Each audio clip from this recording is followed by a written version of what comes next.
Now that the nuisance is gone, we can relax and have some fun. He whispered this to his niece's ear. The nuisance he referred to was his daughter. I had to leave home suddenly for a business trip. I was anxious about being away from my daughter for several days, but John reassured me and saw me off, saying to go in peace. My daughter and John often spent time together, so I had no worries leaving her in his care. However, lately, there was something odd about my daughter's behavior. In hindsight, I should have delved deeper into these feelings at the time. Mommy! Don't go to work! My daughter clung to my leg, unwilling to let go, and I failed to notice her desperate SOS. I'm a failure as a mother. Little did I know that John would lock my daughter in the storage room and go on a trip with his niece. I will never be able to forgive John for doing something irreversible to my daughter and niece. My name is Sherry. I married John the same year as I got pregnant, the baby who's now my 5-year-old daughter, Samantha. Our meeting was through a common friend introduction, quite ordinary. At that time, John, fond of kids, worked at a toy manufacturer, and I had just been selected for a project at work. Both busy with our jobs, marriage was the last thing on our minds. But then, I found out I was pregnant with Samantha. Having the baby meant taking maternity leave, and risking being sidelined from the project. I had seen others at my company go through this and felt disheartened about my future.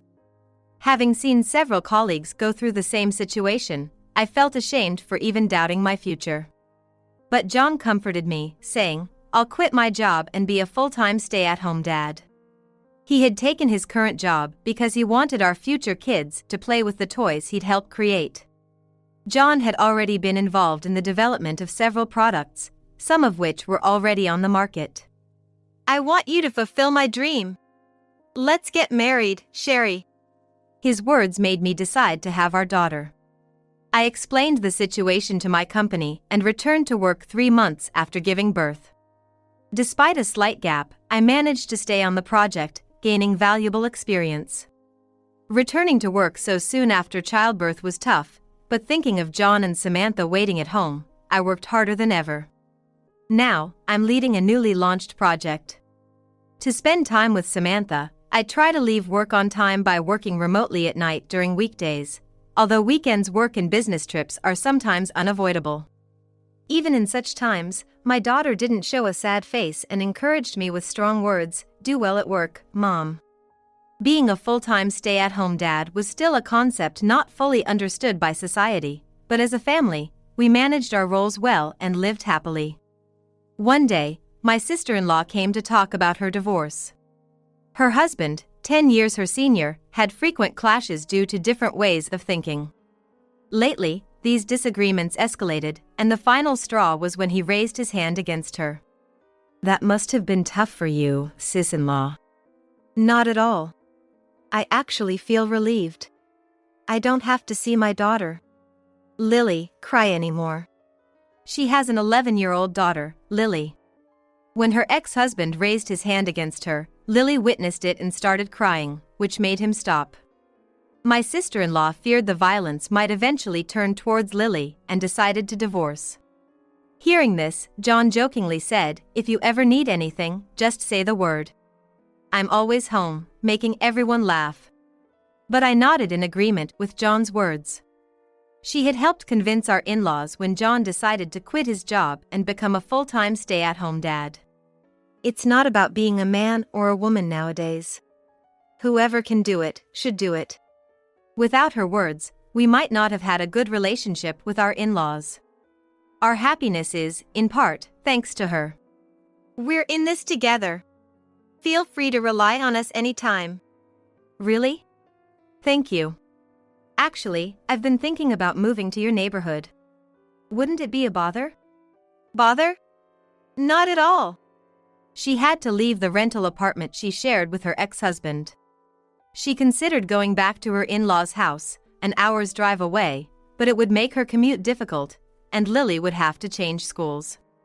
Our house was within Lily's school district, so they fortunately found a vacant apartment nearby and decided to move in. John suggested, and we agreed to look after Lily after school until her mother finished work.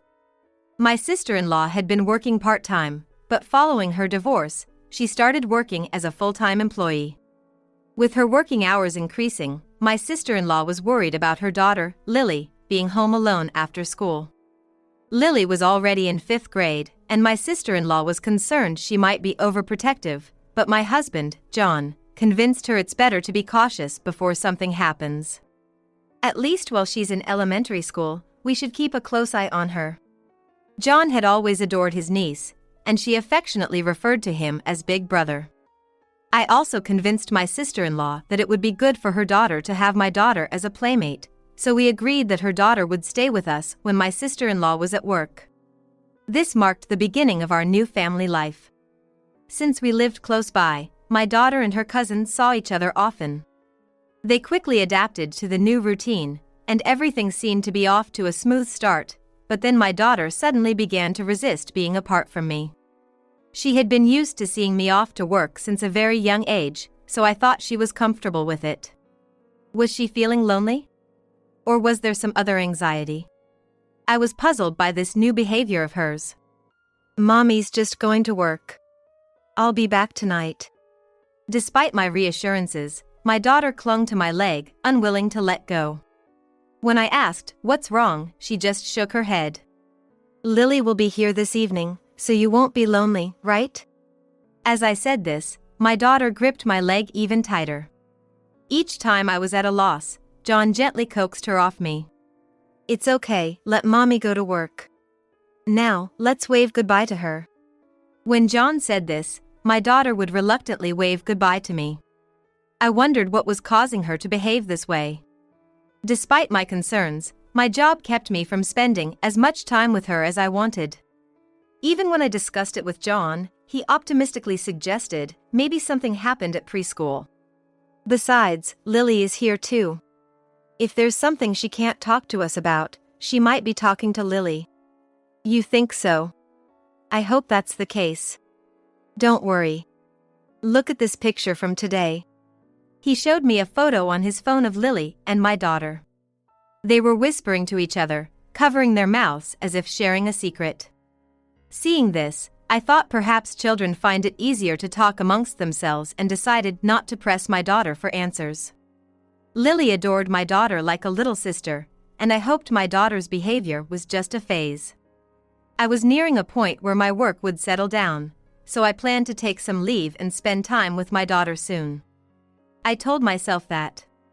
Shortly thereafter, a business trip came in suddenly and I had to be away from home for 5 days. Despite my concerns about my daughter, John's words, "Don't worry, go ahead," encouraged me, and I packed my bags and left 2 days later. Lily was visiting at the time, and I left the house with John, my daughter, and Lily seeing me off. I remember John and Lily smiling broadly. But I wondered about my daughter. And I had no idea at the time that something like that would happen. By the time I boarded Amtrak, things were unfolding at home that I had not expected. John had started preparing to leave. Seeing this, Lily asked anxiously, "Isn't Samantha coming with us?" "Samantha is going to join her mom on the business trip. As soon as her mom comes back from the office, they'll head out together." I see. Then, John persuaded Lily with this story and instructed my daughter to look for something. "Samantha, there's something important of Mom's in the storage. Can you find it for her before she gets back?" Samantha believed him and headed to the storage room, looking for a non-existent small round piece of jewelry. Once Samantha was inside, John closed the door from the outside. Unaware of this, my daughter did not notice the door being shut. John muttered to himself, "The nuisance is gone.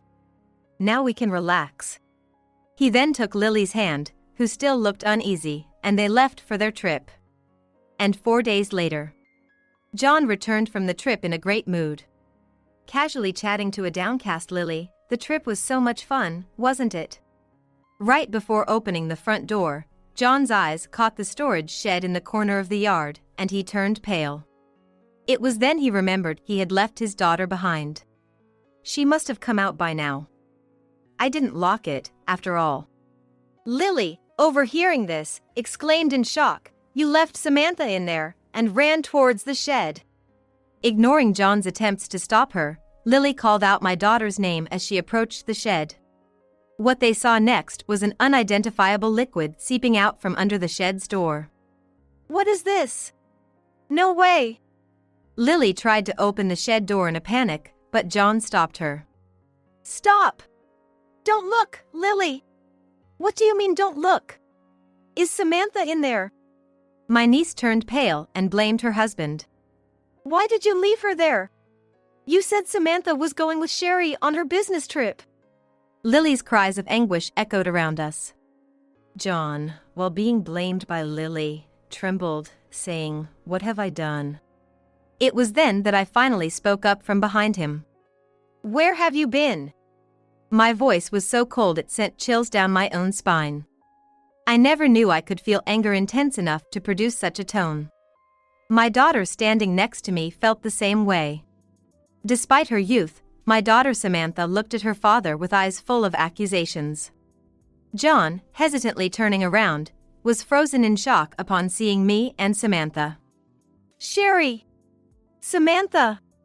Contrary to his astonishment, Lily, upon seeing Samantha, burst into tears and hugged her. "Thank goodness, Samantha! You're safe!" Hugged by Lily, Samantha shifted her gaze away from John and hugged Lily back, as if confirming her safety. I wondered how much these children had been affected by John's actions. I stood protectively in front of my daughter Samantha and niece Lily. Yet, John feigned concern. "I'm glad you're safe," he muttered towards Samantha. "Glad she's safe? After you left her behind, what are you saying now?" "Samantha said she wanted to be with you." "And why are you here, Sherry? Weren't you on a business trip? You were supposed to return tomorrow." "Oh. So you thought you'd be back before I got home. Could it be that you often leave Samantha like this when I'm away?" John fell silent at my words. His silence was more affirming than anything else. "I've already heard the story from Samantha. I'll be hearing it from Lily as well." Turning to Lily, who was still embracing Samantha, she met my gaze firmly and nodded as if she had made a decision. The fact that I was able to rescue my daughter Samantha was a stroke of sheer luck. The thought of what could have happened if my business trip dates hadn't changed sends shivers down my spine. On the day I was supposed to leave, I indeed boarded the Amtrak. However, I received a sudden notification that the trip was cancelled, so I got off the train mid-journey and returned home. Since the trip was called off, I could return home directly, arriving earlier than my usual time.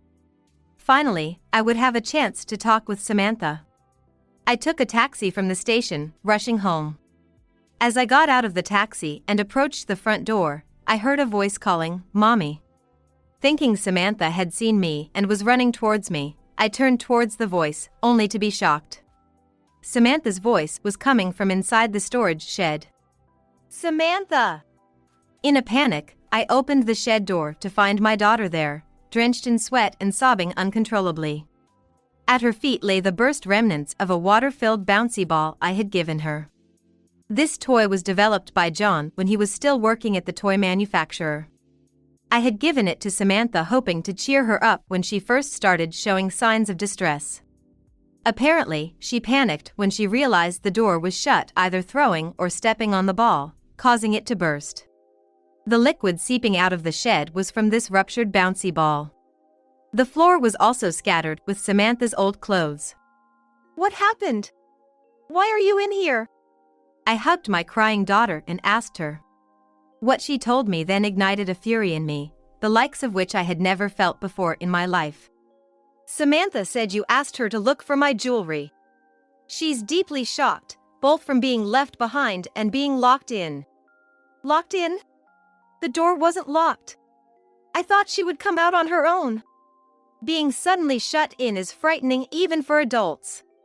It's not surprising she panicked and couldn't open it. And I've heard about the usual situation. Now I finally understand why Samantha started acting out. My husband would have noticed the cause anyway. After all, he was the cause of it.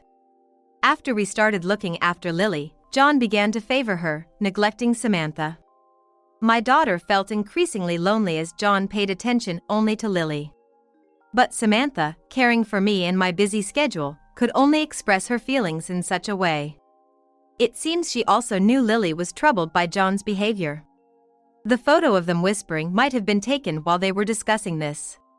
Samantha really wanted to talk to me about Lily and hoped I could help in some way. However, Samantha didn't have the right words to accurately convey this, unsure of how to express it to me.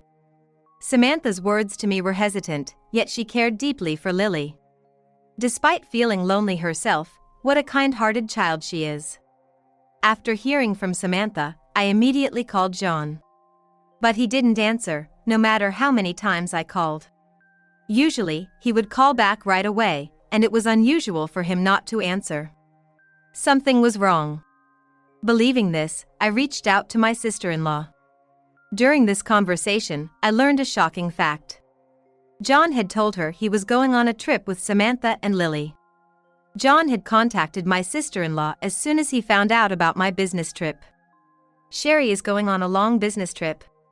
During that time, I thought of taking Samantha and Lily on a trip because Samantha might feel lonely. What do you think? My sister-in-law was also busy with work and felt guilty for not being able to spend much time with Lily. John lied that Samantha and Lily wanted to go to a theme park, and my sister-in-law agreed, thinking it would be good for Lily. Of course, I hadn't heard anything about this plan from John. Hearing this, I felt as if the blood had drained from my face. Could John have been planning to leave Samantha alone at home during this trip? I informed my sister-in-law that Samantha was actually at home.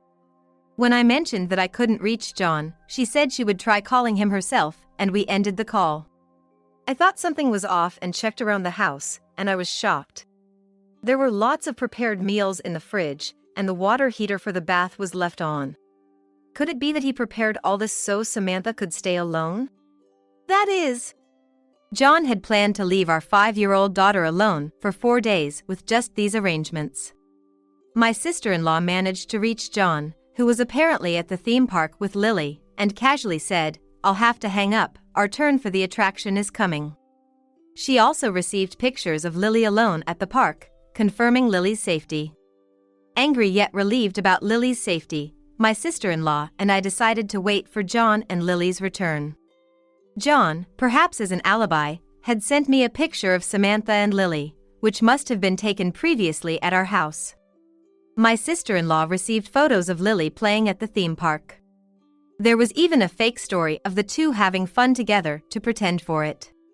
And so, John, believing he had fooled us, returned home in high spirits, having completely forgotten about the daughter he left behind. Why did my husband want to go on a trip with only his niece so desperately? Why John wanted to go on a trip only with Lily was beyond understanding. His affection for his niece was one thing, but his actions were abnormal. I wasn't the only one who thought so. Really, what were you thinking? Leaving your own daughter behind to go on a trip with your niece, that's abnormal. Sis? Why are you here? I've heard everything from Sherry. My sister-in-law burst in, out of breath. Likely having run here straight from work. Seeing her, Lily left Samantha and ran to her aunt. Mom! Lily. I'm sorry. Then, for the first time, Lily told us everything about what my husband had done. As soon as we started looking after Lily, John began to pay attention only to her, according to what Samantha told me. It appeared so to Samantha, but in reality, it was more distressing for Lily. John had an unusual obsession with taking photos of Lily. At first, Lily agreed to John's requests for photos, believing they were to be sent to her mother, and she smiled for the camera.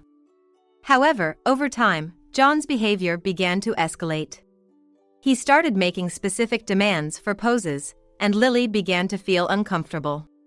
But when Lily once refused and said no, John threatened her, saying he would tell her mother, making it seem like he was blaming Lily for not complying. Lily is a naughty girl for not listening. Maybe I should tell your mom that we can't look after you anymore. She would surely be trouble then. Manipulating Lily's desire not to upset her mom, John continued to take her pictures. And eventually, he took her on a trip, just the two of them. I really didn't want to go on the trip. It was creepy when he held my hand. Hey, Lily. That's not true, right? You used to be happy with me, asking me to pick you up. Hearing this, my sister-in-law yelled, "About how old was she you talking?" and hugged Lily tightly again. Lily, like Samantha, had been enduring John's behavior, not wanting to worry her aunt. And John had misunderstood this as Lily being fond of him. My sister-in-law tearfully apologized to Lily for not sensing the danger and agreeing to the trip so casually. She regretted her complacency for always having John look after Lily. "I'm sorry, Lily. If only I had been more careful." Lily shook her head in her mother's arms. Said in a trembling voice that she never wanted to see John again. John began to panic pathetically at this. "Don't say that, Lily. I just wanted to show you affection. Stay away from Lily from now on." But then my sister-in-law demanded he delete the photos and snatched his phone from him in his panicked state.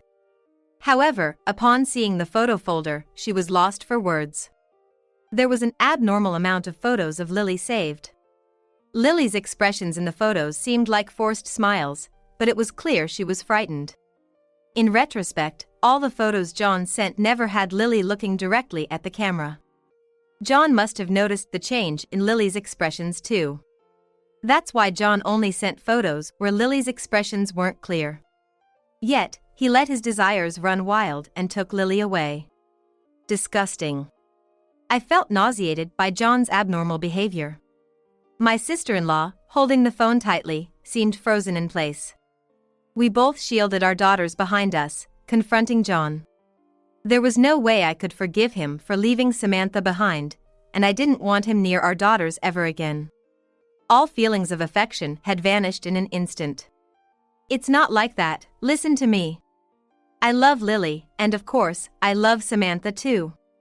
John continued to make excuses, only further frightening Samantha and Lily. I presented him with the divorce papers I had prepared during his trip, gathered our belongings, took Samantha, and left the house. I couldn't bear to share the same air with him for another moment. My sister-in-law and Lily followed us out. All that followed was my husband's sad screams. Afterward, I took my sister-in-law and Lily to their parents' house and informed them about John's behavior. When I mentioned leaving him with the divorce papers, my in-laws promised to handle everything from there. They assured us they would prevent John from approaching us again. Lily finally seemed to find some peace upon hearing their words.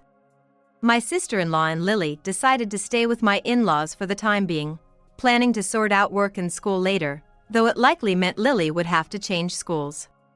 We couldn't discount the possibility of John lurking around her school route. Samantha and I decided to return to my parents' home too. During John's trip, I had been managing work, household chores, and childcare alone. Thankfully, Samantha was a resilient child, and I felt confident that we could manage well on our own. Living without John, just the two of us, seemed entirely feasible.